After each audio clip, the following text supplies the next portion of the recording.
La géopolitique du baiser sur tes lèvres.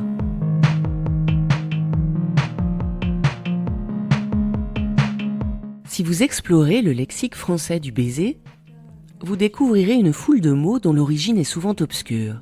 Bécoter, rouler une galoche, une pelle, un patin, un poutou, faire une fricassée de museau, se sucer la pomme, mais aussi s'embrasser à bouche que veux-tu, ou s'embrasser en godinette.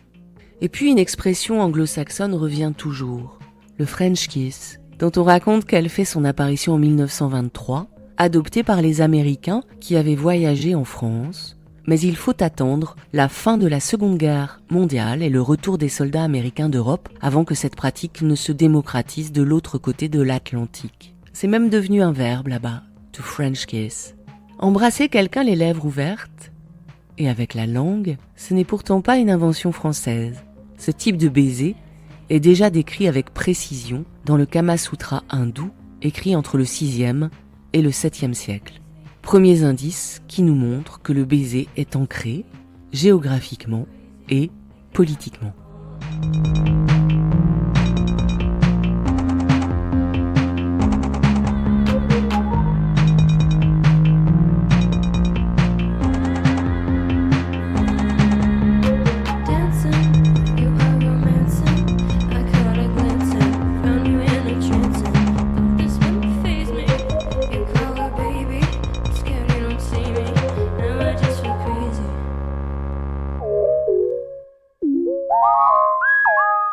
Dans une étude publiée en 2015, l'anthropologue William Young Viac réaffirme que le baiser de lèvre à lèvre est loin d'être universel. Selon ses résultats, sur 168 cultures à travers le monde, 77 d'entre elles, c'est-à-dire moins de la moitié, pratiquent le baiser romantique. S'embrasser n'est pas plus naturel que d'enfiler des vêtements. Il raconte aussi que le plus de vêtements vous portez, plus la fréquence des baisers est importante. Chez les groupes de chasseurs-cueilleurs, on ne trouve pas de personnes qui s'embrassent, à une seule exception près, les Inuits du cercle arctique qui posent leurs lèvres sur les lèvres de l'autre. Bien avant lui, de nombreux récits attestent de pratiques très diversifiées. Celui de Charles Darwin, en 1835, quand il passe sur les côtes de la Nouvelle-Zélande et qu'il rencontre les Maoris. Il décrit des interactions qui pour lui se rapprochent de nos baisers, au cours desquelles les femmes s'accroupissent avant que les hommes ne passent au-dessus d'elles pour les sentir.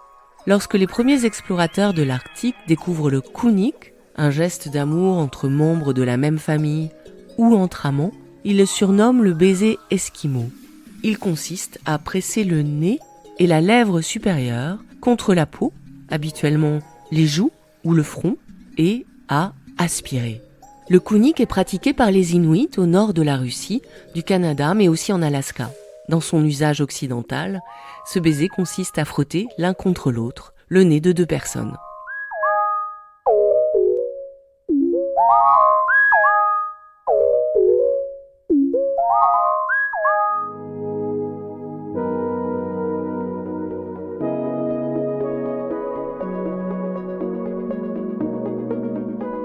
Selon les cultures, le baiser avec la langue peut être quelque chose d'acquis et valorisé socialement, ou bien un acte tout à fait tabou, voire dégoûtant.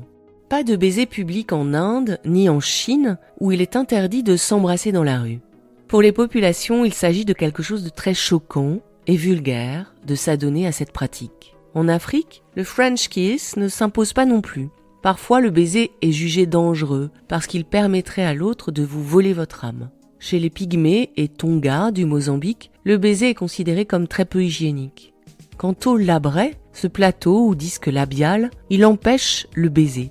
Cette tradition tend à disparaître, mais elle a cours encore en Éthiopie, au Tchad, en Tanzanie et dans le nord du Cameroun, ainsi que dans de très nombreuses tribus amazoniennes. Les Papous de Nouvelle-Guinée pratiquent le mitataku, qui s'exprime en coupant avec les dents les cils de son ou sa partenaire. Quant au baiser balinais, il est olfactif et se pratique joue contre joue pour humer le parfum de l'autre. Les données ethnographiques montrent bien que le baiser érotique est loin d'être une évidence, car il est lié à la salive, qui est nettement aversive pour certaines cultures. Un mot existe pour dire cela, qui vient du latin philema, qui désigne le baiser. C'est la philématophobie. littéralement la phobie des baisers, la phobie d'embrasser ou d'être embrassé. D'autres cultures plébiscitent le baiser, objet de jeu sophistiqué, mais qui devait rester strictement dans la sphère privée. Le Kama Sutra comporte des typologies de baisers extrêmement complexes, dont le baiser lancinant et le combat des langues. C'est un geste érotique à dimension sacrée qui représente l'unification cosmique des pôles opposés de l'homme et de la femme. Dans la civilisation grecque, il est aussi transfert de souffle et d'énergie. Au-delà de la sphère amoureuse, les soldats les plus vaillants embrassaient les plus jeunes, par exemple, pour transmettre leur force et leur vitalité. Aujourd'hui encore, de nombreuses cultures pratiquent le partage du souffle en guise de baiser. C'est le cas pour le hongi, le salut traditionnel maori en Nouvelle-Zélande.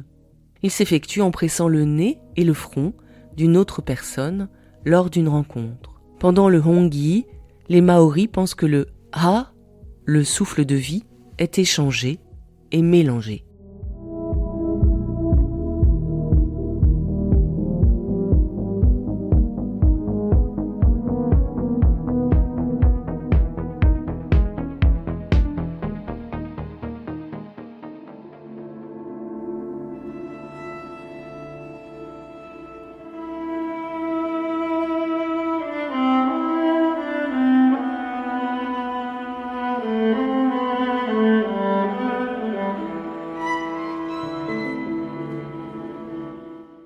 Dans l'exposition, une vidéo met en scène l'artiste Loeli Eshraghi qui nous montre la pratique du sogi, échangé avec des personnes d'origines diverses. Nous sommes dans le parc national de Banff, en territoire Blackfoot, Stoney Nakoda et Tsuut'ina. Ces tribus originelles, autrefois réunies au sein d'une même confédération, sont aujourd'hui séparées par la frontière entre le Canada et les États-Unis.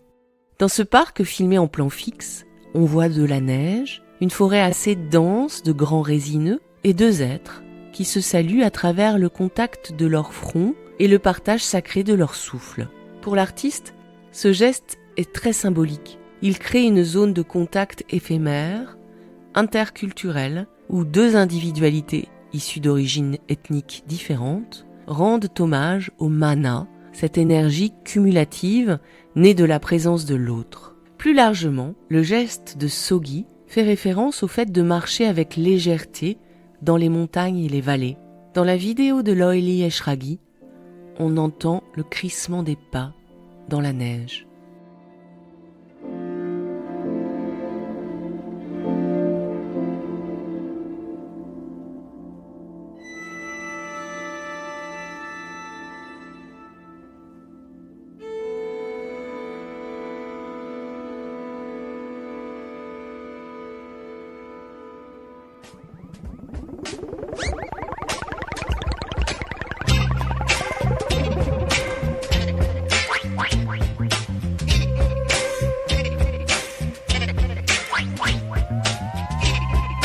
Très localement, certaines pratiques du baiser surprennent les anthropologues et historiens. C'est le cas du maraîchinage, par exemple, rituel de fréquentation et de séduction particulier qui a eu cours entre les jeunes des deux sexes dans la partie maritime du Marais breton vendéen.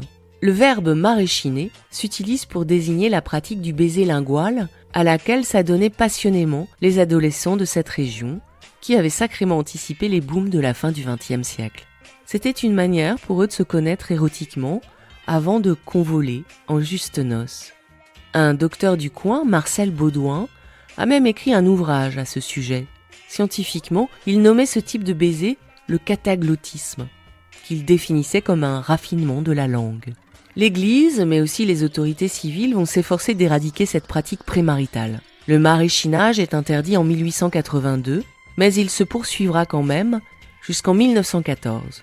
Pour moi, c'est un exemple assez charmant de particularisme régional, comme le nombre de bises échangées socialement, 2, 3, 4 et une seule bise claquante en Belgique.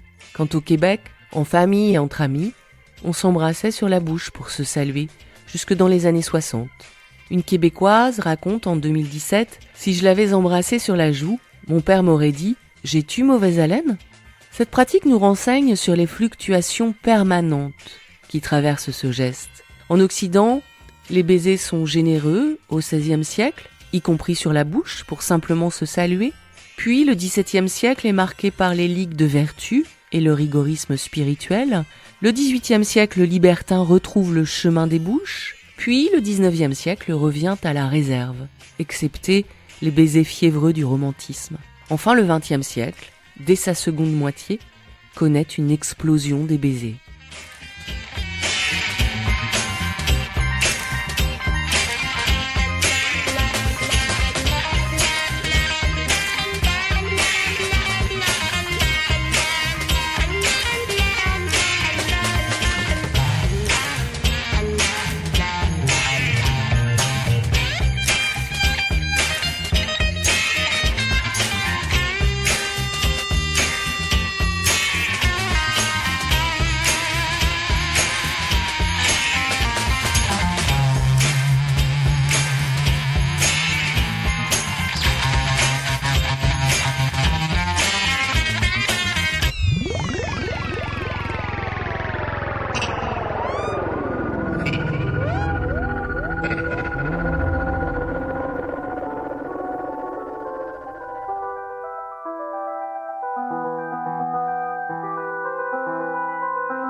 Le baiser est un étagement complexe de signification et de représentation, et c'est pour ça qu'il provoque des chocs culturels.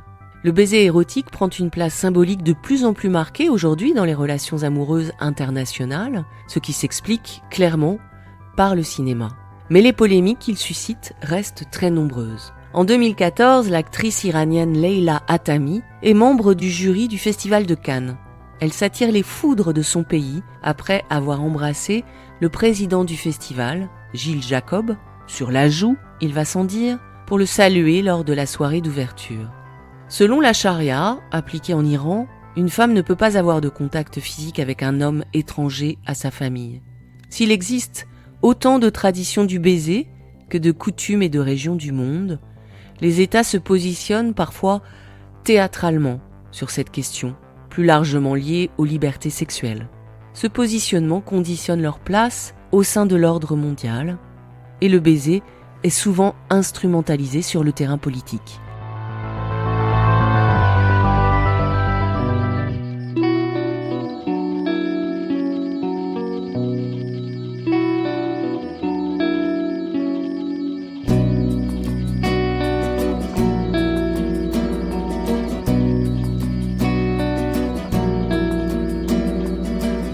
Everyone kisses a stranger, from here or from elsewhere. He's a stranger, he's a stranger. L'épaisseur symbolique du baiser, qui dépasse sa dimension sensorielle, sensuelle ou sexuelle, défie toute interprétation. Dans de nombreuses cultures, c'est une sorte de transfusion d'âme, le lieu d'un échange animique. Il est transport de salive et de souffle et fait penser à l'acte de création de Dieu. C'est un souffle vital, celui qui anime, ressuscite les morts et réveille les princesses et les princes endormis dans les contes. Celui qui unit les êtres dans la paix et les fait fondre dans l'amour. Mais pour d'autres, le baiser est synonyme d'haleine fétide, d'exhalaison morbide et de dégradation morale. Je voudrais finir ce podcast pour dire que la diversité de nos baisers est tout simplement à l'image de nos différences, de nos divergences. Il est très difficile d'en proposer une lecture géopolitique et son histoire recouvre 1000 réalités. Elle est tellement mouvante, elle s'échappe en permanence. Je n'ai fait que l'effleurer, elle reste aussi insaisissable qu'un baiser dispersé dans le vent. Everyone kisses a stranger, from here or from elsewhere. He's a stranger, he's a stranger. Avec des baisers sans papier, une langue sans laisser passer. Everyone kisses a stranger, everyone kisses a stranger, Everyone who kisses a stranger. Everyone who kisses a stranger is a stranger. Vous écoutez Sur tes lèvres, un podcast conçu et réalisé par Eva Proutot. Merci à Pascal Lebrun et Henri Landré.